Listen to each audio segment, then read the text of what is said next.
Assalamualaikum warahmatullahi wabarakatuh. Perkenalkan, saya Dani Eko Prayoga dari Fakultas Keguruan dan Ilmu Pendidikan kelas A1 Prodi Pendidikan Bahasa dan Sastra Indonesia. Pada kesempatan kali ini, saya ingin mempresentasikan mata kuliah keterampilan menyimak. Dengan materi yang saya akan bawakan ialah menyimak komprehensif. Proses menyimak komprehensif. Kegiatan komunikasi banyak dilakukan secara lisan, sehingga kemampuan menyimak sangatlah penting dimiliki oleh setiap pemakai bahasa. Melalui kemampuan menyimak yang baik, pemahaman yang tepat terhadap pesan dapat dicapai. Pemahaman yang utuh dan tepat dapat dicapai apabila penyimak secara aktif memproses apa yang didengarnya, itu melalui komponen-komponen tertentu yang bekerja dengan baik dalam dirinya.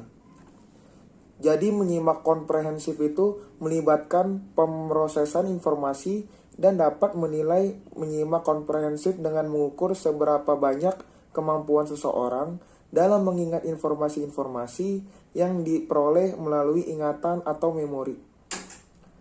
Adapun komponen yang termasuk dalam proses menyimak ialah rangsangan berupa bunyi, penerimaan pesan, perhatian, dan penyeleksian, dan pemberian yang disampaikan. Selanjutnya ada fungsi comprehensive listening. Pada fase kehidupan, manusia menjadikan menyimak sebagai media untuk memahami sesuatu. Dalam proses pendidikan, hampir seluruh kegiatan penyampaian bahan atau materi pendidikan mengandalkan comprehensive listening.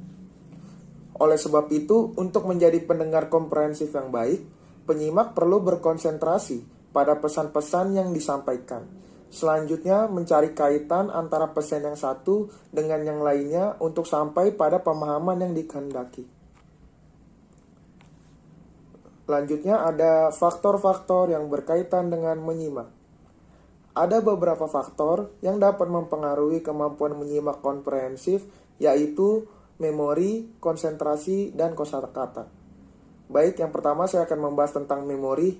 Adapun memori dalam diri memiliki 3 fungsi penting, yaitu pertama, menyusun arah tentang sesuatu yang akan dilakukan dalam beraktivitas. Kedua, memberikan struktur baku terhadap pemahaman pada suatu aktivitas apabila konsep-konsep tersebut dikemukakan oleh orang lain. Yang ketiga, memberikan arah atau pedoman untuk mengingat pengalaman atau pengetahuan informasi yang telah diketahui sebelumnya. Dan yang kedua ada konsentrasi. Variabel lainnya yang berpengaruh terhadap comprehensive listening ialah kemampuan pendengar untuk berkonsentrasi atau menaruh perhatian pada item-item yang akan diingat.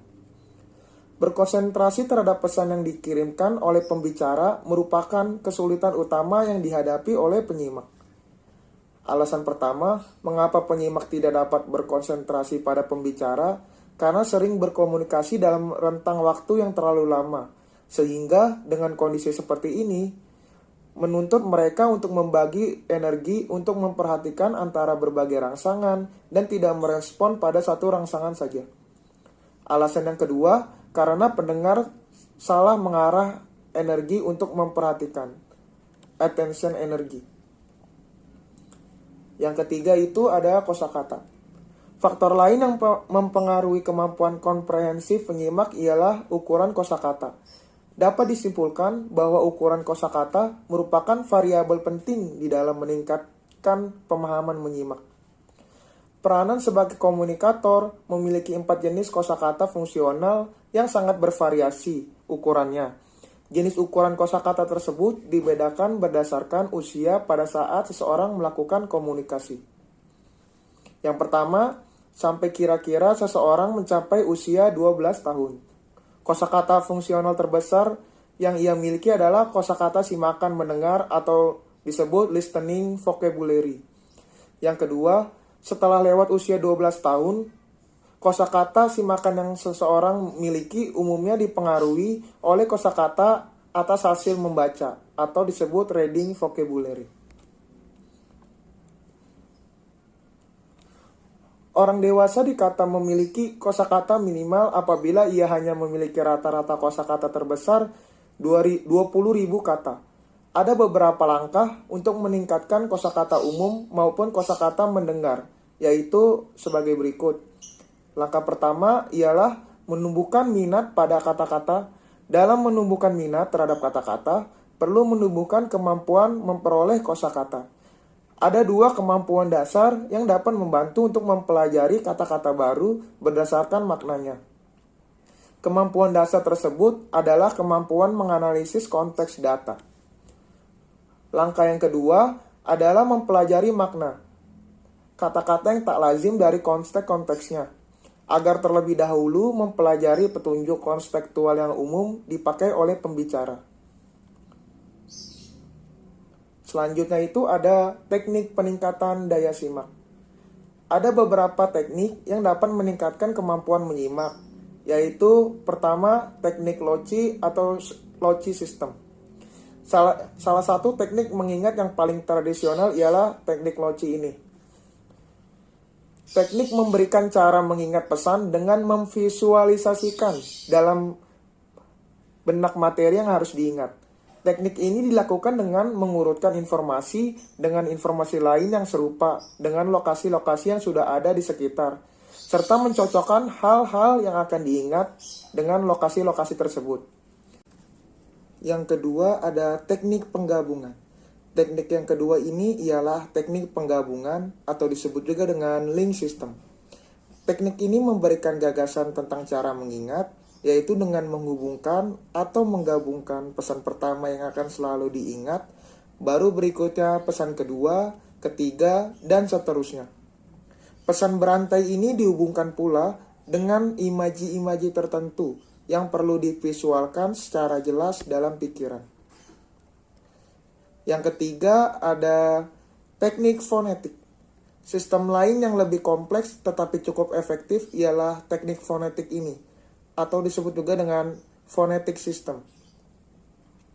Teknik ini melibatkan penggabungan angka-angka, bunyi-bunyi fonetis, dan kata-kata yang mewakili bilangan-bilangan, serta bunyi-bunyi dengan pesan yang akan diingat. Yang keempat ada akronim dan akrostik. Cara lain meningkatkan kemampuan mengingat ialah dengan metode mnemonic device atau trik memori. Mnemonic device ini berupa akronim dan akrostik dari item yang akan diingat. Contoh dari akronim ialah EYD, ejaan yang disempurnakan, atau juga bisa KBBI, Kamus Besar Bahasa Indonesia. Adapun akrostik itu seperti SBY itu singkatan dari Susilo Bambang Yudhoyono, dan FKIP, atau sering disebut juga dengan FKIP, yaitu Fakultas Keguruan dan Ilmu Pendidikan. Yang kelima ada teknik pengelompokan kategorial. Teknik memori lainnya yang dikenal ialah pengelompokan kategori, yaitu suatu teknik organisasian yang dapat digunakan secara sistematis untuk memodifikasi informasi baru dengan cara memberikan struktur baru pada informasi-informasi yang telah disampaikan tersebut. Misalnya, akan mengingat atau menghafal pesan tentang mawar, biru, kuda, melati, hijau, dan sapi. Maka dapat dikelompokkan kata-kata tersebut berdasarkan kategorinya, yaitu mawar dengan melati, biru dengan hijau, dan kuda dengan sapi. Dan yang terakhir atau yang keenam ada teknik pemenggalan. Berbeda dengan teknik pengelompokan, teknik ini memberikan cara mengingat pesan dengan cara memenggal pesan-pesan yang panjang. Contoh, apabila mendengar orang menyebutkan nomor peserta ujian, misalnya 040603. Agar penyimak mudah mengingatnya, maka kelompok angka itu dipenggal menjadi 04-06-03 dan seterusnya. Permasalahan penting lainnya yang dialami oleh penyimak ialah bukan terletak pada bagaimana meningkatkan kemampuan memorinya secara gramatikal atau kemampuan mengingat angka-angka, melainkan bagaimana mengingat nama-nama meskipun bersifat teknis Namun ada beberapa tahapan serta strategi yang dapat ditempuh untuk mengingat nama-nama secara lebih efektif. Sekian materi yang bisa saya sampaikan. Semoga materi yang saya sampaikan ini bisa bermanfaat untuk orang banyak. Kurang lebihnya mohon maaf. Wassalamualaikum warahmatullahi wabarakatuh.